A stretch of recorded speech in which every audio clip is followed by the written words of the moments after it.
सभी वाकिफ ही हैं, लेकिन सिर्फ इंग्लिश कैलेंडर। क्या आप हिंदी कैलेंडर को समझते हैं? उसके महीनों के नाम आपको पता है? आज के इस वीडियो में मैं आपको हिंदी कैलेंडर के बारे में हर एक चीज बताऊंगी, जिसके लिए आपको ये वीडियो लास्ट तक देखनी होगी। हिंदू धर्म में किसी भी खास आयोजन में तिथियों की खास भूमिका होती है। पंचांग शब्द आपने अपने घरों में जरूर सुना होगा। पंचांग एक हिंदू कैलेंडर है। पंचांग दैनिक और मासिक होता है। दैनिक पंचांग में जहां एक दिन विशेष का विवरण होता है, वहीं मासिक पंचांग में पूरे महीने भर का विवरण होता है। पंचांग नाम 5 प्रमुख भागों से बने होने के कारण है।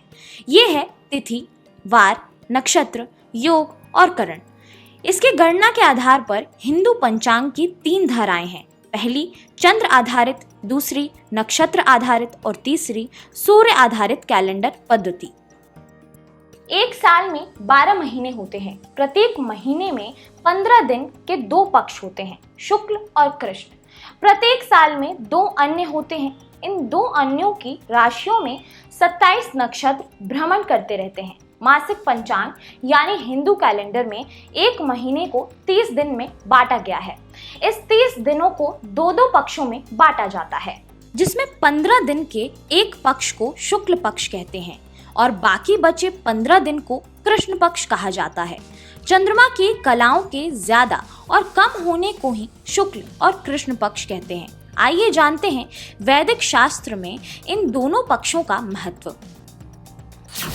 कृष्ण पक्ष पूर्णिमा और अमावस्या के बीच वाले हिस्से को हम कृष्ण पक्ष कहते हैं। जिस दिन पूर्णिमा तिथि होती है, उसके अगले दिन से कृष्ण पक्ष की शुरुआत हो जाती है, जो अमावस्या तिथि के आने तक 15 दिनों तक रहती है। कृष्ण पक्ष में नहीं किए जाते हैं शुभ कार्य। मान्यता है कि जब भी कृष्ण पक्ष होता है तो उस दौरान कोई भी शुभ कार्य करना उचित नहीं होता है।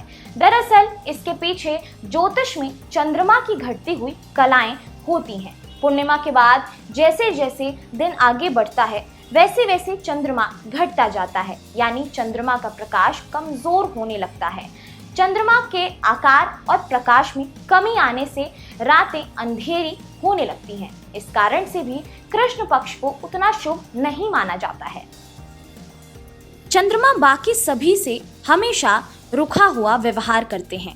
ऐसे में बाकी सभी स्त्रियों ने चंद्रमा की शिकायत अपने पिता दक्ष से की। इसके बाद राजा दक्ष ने चंद्रमा को डांट लगाई और कहा कि सभी पुत्रियों के साथ समान व्यवहार करें। इसके बाद भी चंद्रमा का रोहिणी के प्रति प्यार कम नहीं हुआ और बाकी पत्नियों को नजरअंदाज करते रहे। इस बात को लेकर दक्ष प्रजापति गुस्से में आकर चंद्रमा को क्षय रोग का शाप देते रहे। इसी शाप के चलते चंद्रमा का तेज धीरे धीरे मध्यम होता गया। तभी से कृष्ण पक्ष की शुरुआत मानी गई। शास्त्रों की एक कथा के अनुसार दक्ष प्रजापति की 27 बेटियां थीं। इन सभी का विवाह दक्ष प्रजापति ने चंद्रमा से किया। दक्ष प्रजापति की ये 27 पुत्रियां वास्तव में 27 नक्षत्र थीं। चंद्रमा सभी में से सबसे ज्यादा रोहिणी से प्रेम करते थे। पूर्णिमा के दिन चांद बहुत बड़ा और रोशनी से भरा हुआ होता है। इस समय में चंद्रमा बलशाली होकर अपने पूरे आकार में रहता है। यही कारण है कि कोई भी शुभ काम करने के लिए इस पक्ष को उपयुक्त और सर्वश्रेष्ठ माना जाता है। अब शुक्ल पक्ष की बात करें तो अमावस्या और पूर्णिमा के बीच वाले भाग को शुक्ल पक्ष कहा जाता है। अमावस्या के बाद के 15 दिन को हम शुक्ल पक्ष कहते हैं। अमावस्या के अगले ही दिन से चंद्रमा का आकार बढ़ना शुरू हो जाता है और अंधेरी रात चांद की रोशनी में चमकने लगती है। शिवाजी के प्रताप से चंद्रमा का तेज फिर से लौटने लगा और उन्हें जीवन दान मिला। दक्ष के श्राप को रोका नहीं जा सकता था। ऐसे में श्राप के बदलाव करते हुए चंद्रमा को हर 15-15 दिनों में कृष्ण और शुक्ल पक्ष में जाना पड़ता है। इस तरह से शुक्ल पक्ष की शुरुआत हुई। शुक्ल पक्ष की शुरुआत दक्ष प्रजापति के श्राप के चलते क्षय रोग से चंद्रमा का तेज कम होता गया और उनका अंत करीब आने लगा।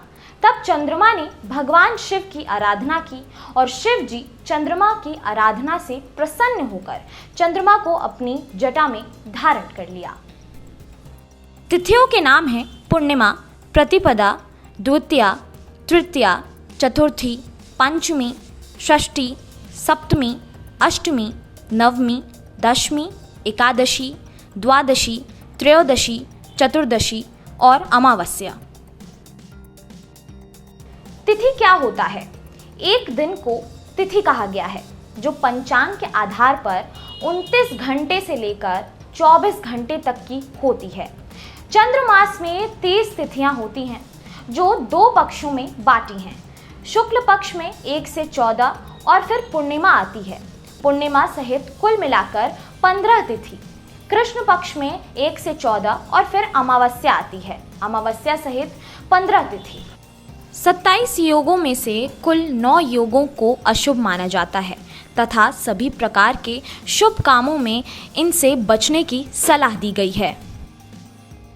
नक्षत्र की बात करें तो आकाश में तारामंडल के विभिन्न रूपों में दिखाई देने वाले आकार को नक्षत्र कहते हैं। मूलतः नक्षत्र 27 माने गए हैं। ज्योतिषों द्वारा एक अन्य अभिजीत नक्षत्र भी माना जाता है। चंद्रमा उक्त 27 नक्षत्रों में भ्रमण करता है। नक्षत्रों के नाम नीचे चंद्रमास में दिए गए हैं। 12 राशियों को 12 सौर मास कहा जाता है। जिस दिन सूर्य जिस राशि में प्रवेश करता है उसे दिन की संक्रांति होती है।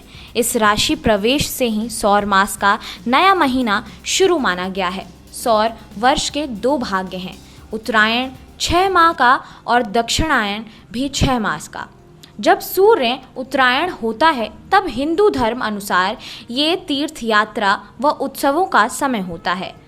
पुराणों अनुसार अश्विन कार्तिक मास में तीर्थ का महत्व बताया गया है। उत्तरायण के समय पौष माघ मास चल रहा होता है। पंचांग के बारे में अगर हम जान रहे हैं तो योग के बारे में जान लेना हमारे लिए बहुत जरूरी होता है। योग 27 प्रकार के होते हैं। सूर्य चंद्र की विशेष दूरियों की स्थितियों को योग कहते हैं। सौर मास की शुरुआत सूर्य की संक्रांति से होता है।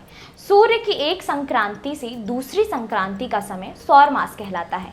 ये महीना 30-31 दिन का होता है, कभी कभी 28 और 29 दिन का भी होता है।